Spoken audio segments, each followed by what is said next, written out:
May isang babae na friend ng friend namin, nagpahatid pa ng tundo. Super out of the way. Ang sakit na ng tiyan niya. Alam mo, sa sobrang sakit ng tiyan niya, wala siyang nagawa. Pinahinto niya yung kotse. Tumahay siya sa may service sa Irving. Sa kalsada ha?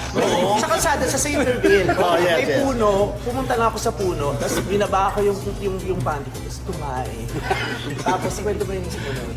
May lumabas na. May amin na. Kasi, naaamoy na nila, utot na ako ng utot, tapos feeling ko may sumasama na. So sabi ko talaga, hindi ko na talaga kaya, Ani, stop mo na. Eh may malaking puno. As in, yung malaking puno. Takbo ko ganyan. Tapos baba ako. Tapos pag ganun talaga. Yung buga na. Buga agad. Tapos puno, tapos gate. Residential eh. Maya bumubukas yung gate.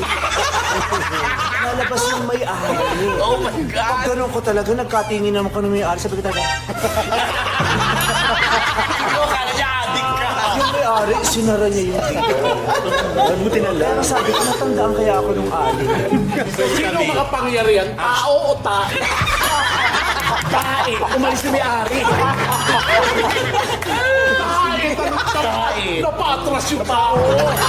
Kumingin lang sumalis. Iba nakakatawa yun.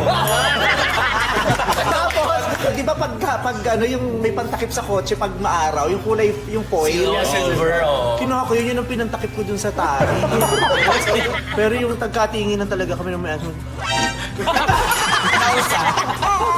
Pero Meme, eto na, pina-auction ngayon yung point na tinakpan. Nandito may presyo. Uncabogable foil. Uncabogable foil. May taing price yan. May premyo.